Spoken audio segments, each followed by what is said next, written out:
they have such philosophy, but they're not happening. So they do realize that their belief is so shallow that the only way to make sense is to submit themselves to the gospel of Christ. Now there's a god we have in India. Her name is Kali, Kali. She has a tongue sticking out full of blood. She demands the offering. This is practiced even today in Calcutta. She demands the offering of your child. I mean, they have to really kill your child in order for that God to be pleased with you. So you go to a priest in Calcutta and says, I'm having difficulty in my business, I'm having difficulty in my family, I'm having difficulty in my personal life, and the priest will say, well, offer your daughter. It's interesting how they always want the daughter's sacrifice. Because in India, if it's a daughter, that means you have to pay dowry. So girls are liability according to Hindu belief. But they act like they worship the female gods. Not true. They say something else, do something else. That's why the Bible tells us, let us be doers of the word, not just the hearers only. So the majority of the people back in India are thinking that they're going to heaven, but they're not. The only thing that qualifies you to go to hell is to reject Christ.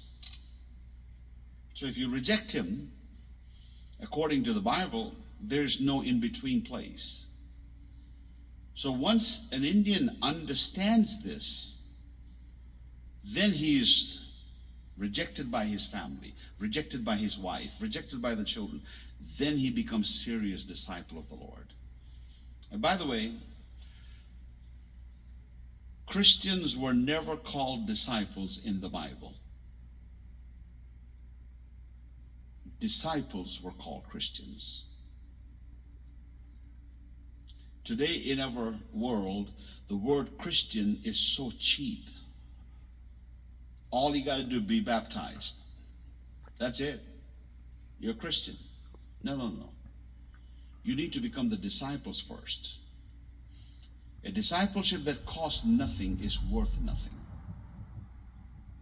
So I encourage people in the churches, be a disciple of God first.